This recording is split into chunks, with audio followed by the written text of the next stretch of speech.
Welcome back to the Kosi Arsenal podcast. My name is Kosi. Welcome back to a brand new video. The weekend is over and match day one is also completed. Arsenal, obviously one of the teams that won over the weekend, kept a clean sheet as well, but so did Man City and so did a couple of other clubs. At the moment, it really doesn't matter whether you are on top of the table or not. What matters is the mentality and how you begin the season. So in this video, we're diving into the update on Declan Rice, but also what we learned from match day one in regards to Arsenal. I looked at Manchester City, I looked at Arsenal as well, and the two games and the two teams that I actually looked at were very different teams. Yes, Arsenal have been using the excuse of it's match day one, it's the first game of the season. I saw Robbie and AFTV saying it's the first day of this of the season.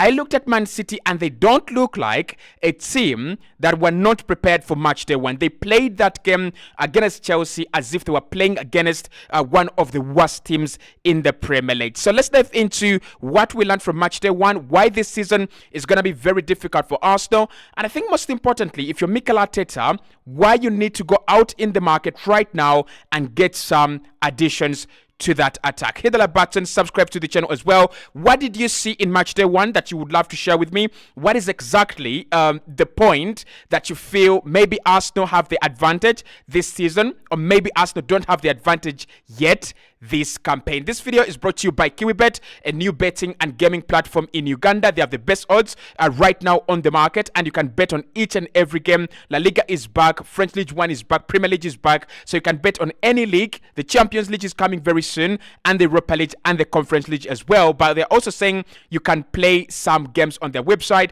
You can play some slots, and that means that you don't have to be bored. You don't have to stop winning when football stops. Now, Declan Rice, first and foremost, he did pick up a cramp in that game. Mikel Arteta was asked about that, and he said he was cramping up a little bit, but it should be okay. So we don't expect him to be out, maybe one or 2 days, and then it should be okay. Fitness issues is something that I want to start with among the lessons that we learned from match day one. Arsenal last season, we should say we were lucky or we were well prepared. I don't know which is which, but we were not really affected by fitness issues. Yes, we had Tomiyasu in and out, we had Timber in and out, and we had Partey in and out. And someone could say, because you don't know what you're talking about, we had so many injuries. What are you meaning that Arsenal didn't have problems of fitness and injuries? But what I mean that Arsenal didn't have many injury problems and fitness issues is that you had almost 6 or 7 of our starting players playing 30 to 35 games. That is really incredible when you compare that to a Manchester United team, a Brentford team, a Brighton team, teams that really suffered huge injuries and big injuries to big players. So one thing that I think Arsenal are really going to suffer with, and one thing that we've got to look out for, is fitness problems. Even the likes of Ricardo Calafiori, even the likes of Mikel Merino, who we are signing right now. Mikel Merino didn't get a preseason. He played until the last day of the Euros, winning it. You have the likes of Declan Rice playing until the last day, Saka playing until the last day, Ramsdale training and being occupied at the Euros until the last day, and the same with David Raya. So this is a much different season as compared to last season. Last season was a season where we were coming from a good preseason. Every player was fresh, and we had brought in Declan Rice and Julian Timber, and it looked good. We are going to have a lot of burnout, and we're going to have a lot of injuries this campaign. Now, we could manage them, but the problem is that Mikel Arteta really usually prefers to have a smaller squad, a squad of 16 players, 17 players. If that is the case, if he's going to use around 4 or 5 players on the bench and then forget the rest, then injuries are going to be inevitable. I'm not saying this is what I want. I wish there was a way we could avoid it, but slowly and surely, we are not going to avoid these injuries. You've already seen Thomas Partey. Partey has never gone back to the levels of fitness that we want him to be at ever since that long-term injury. And again, Arsenal will ask a question. Was it right for us to keep both Jorginho and Partey, knowing that Jorginho played at the Euros with Italy, and also knowing that Declan Rice played at the Euros with England, it's going to be a very big question. So, should we have refreshed Partey in the squad and probably found a much fresher player, fresher legs? Maybe, maybe not. We'll talk about Partey later on. But for me, I've already seen fitness problems in the team. Now, the advantage Arsenal have is that we do still have a big squad. If Edin Ketia stays, Reece Nelson stays, Fabio Vieira stays, we still have a broader squad. The problem is with quality. When I saw Manchester City yesterday, I looked at a team that is so complete. Savio started ahead of Phil Foden, and Doku started ahead of Jack Grealish. Erling Haaland, obviously, they do not have Julian Alvarez anymore. So Erling Haaland started up top. And in midfield, Kovacic started to replace the injured or unready Rodri. That is a complete team. That is a very, very well-balanced team. That is a team that almost has every player covered with another quality option. With Arsenal, when Saka is out, we saw Gabriel Martinelli really struggle in that position. I didn't even want to watch it.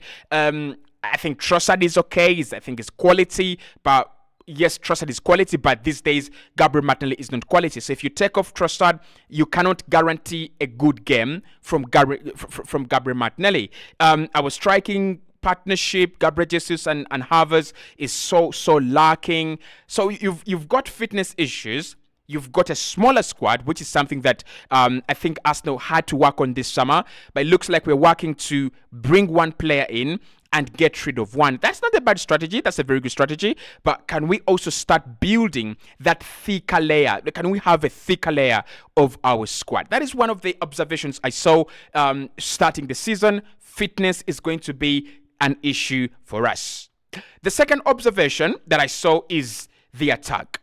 And the attack for me, again, people who support Arsenal have a problem, including myself. We always think that we can never make a mistake. We always think that, the team is perfect. Arsenal are not perfect. There is a lot of room for improvement. There is a lot of things we can improve on. And one of the things we can improve on is that attack. Now, both goals come from from attackers, and both goals are created by the attacking part of the team. And anyone would say, why are you criticizing the attack? I am actually not criticizing. I'm actually trying to give them credit and trying to say, can we give them some more? Can we add something to our attack? When you look at Man City, again, I'm going to say Man City a lot this season because they are the team we are trying to beat. They looked absolutely so, I don't know, the word is beautiful, but I don't want to use beautiful when I'm referring to Man City. But they looked so beautiful when they played Chelsea away from home. It was a secondary, class win. Now, what I want to say is this. With Arsenal, our attack is not the worst in the league, and I don't expect Mikel Arteta to panic. If we cannot get a striker, it's okay. Can we get a winger? But let us not go away from this market without either role. Because I looked at Saka coming off. Clearly, there is no option. Now, I don't know why Mikel Arteta, for the last 2 games that we have played competitive football in the Premier League, he's played Gabriel Martinelli as a right winger. It doesn't work. Thank you, Mikel. Thank you for trying. It doesn't work. So can we go? I've had Noni Madueke, I've had Pedro Neto, I've had Nico Williams. I don't even care at this point in time who comes in. Can we add something to this attack? I want to say this on record as the season begins in the green colors of KiwiBet. I do not give Arsenal the chance to win the Premier League if our attack stays the same this season. And mind you, last season, Gabriel Jesus had a lot of injury issues. This season, it could be better. With Gabriel Jesus coming back, with Edin Ketia staying or not, Arsenal's chances of winning the title with the same attack this season are a 5 out of 10. This attack will not give us the same 95 goals they gave us last season. They will not. And the reason for that is you don't expect every player who performed well last campaign to come and perform at the same level next campaign. It is why the transfer market exists, for you to try and see player ABCD had a good campaign. Can I add another player in order to, supplement their numbers? Can we get another striker, another winger to supplement the quality in the attack? I'm not even just talking about goals. I'm talking about the quality of chances. I'm talking about something different. I think Saka is very predictable and so world class that he doesn't really care whether he's predictable or not. He's going to give you a hard time as a winger, and he did that very well. Star boy. But I want to say, Mikel, please add one more player. Edu, please add one more player to the attack and let that player be decisive. Let that player be very, very quality. The third thing I saw over the weekend, and I think this is going to define our season, is David Raya.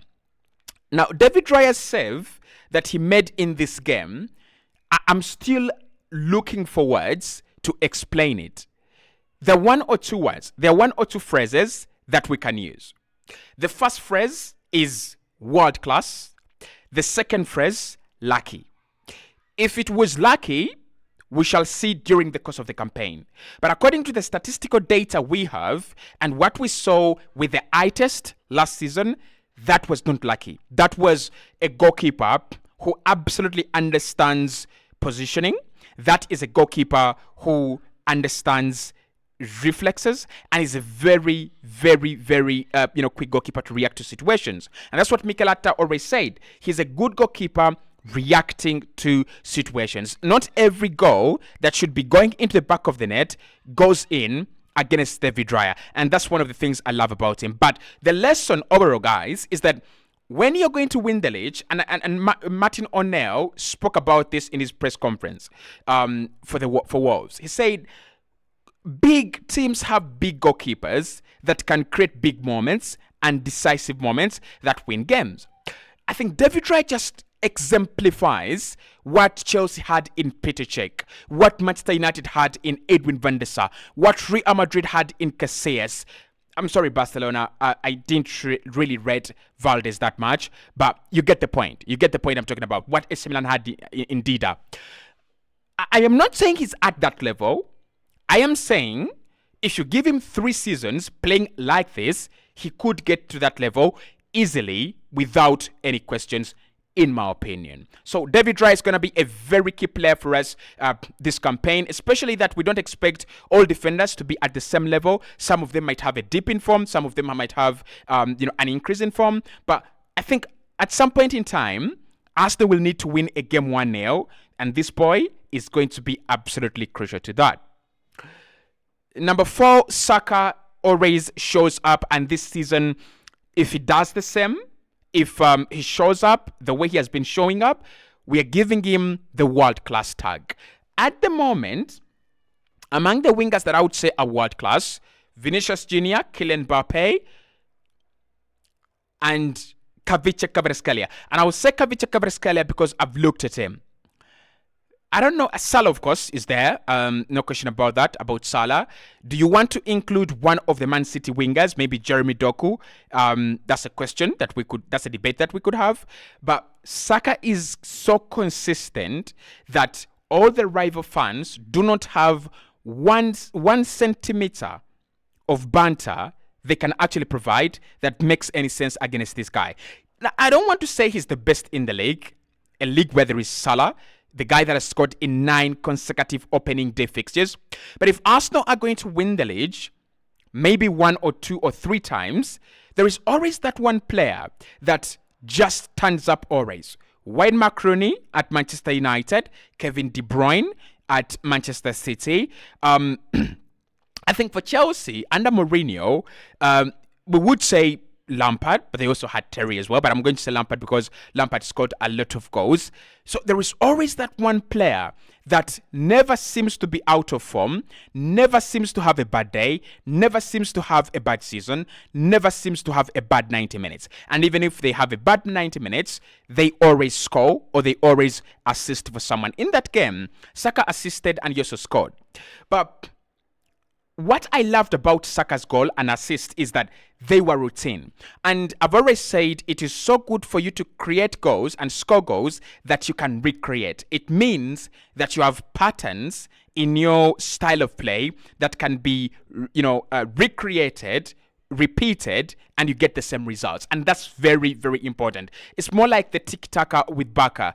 They always played in the same way. They could tweak a few things. Maybe Sanchez starts out of Pedro, but they played in the same way and they still beat you, even knowing, after you knowing that this is how they play. So Saka, if he turns up, 15 goals, 15 assists this season, world-class status, definitely. And finally, we've got to say this, and I've got to say it, Arsenal will win the league, but this is going to be the hardest season among the last three. 24-25, which is this season, 23-24, which is last season, and 22-23, which was the season, which was last season previous. And the reason as to why I'm saying this is going to be the hardest season, Man City have sniffed it. When you look at Manchester City, Man City literally played without Rodri, and they played without the comfort of knowing that they could bring in a player like Julian Alvarez. But the way they executed the job against Chelsea shows you that they feel there's some bells that are ringing, and they have responded in style. Imagine Arsenal played Wolves at home and beat Wolves 2-0. City played Chelsea, a team, by the way, that City didn't beat in any of the games last campaign in the Premier League. And they played Chelsea away from home at the Stamford Bridge, and they took a routine win. Do you think, honestly, that when Arsenal play Chelsea, it will be a routine win? Yes, last season we absolutely tore them apart. But is it going to be a routine win this season? Especially at the Stamford Bridge? I don't think so. So this season is going to be a harder season, made harder by Man City, but also made harder by teams that are improving, and the fact that teams are now getting used to us. Injuries will be in there, fatigue will be in there, psychological barriers will be in there, and us to have to overcome all that if we want to be champions.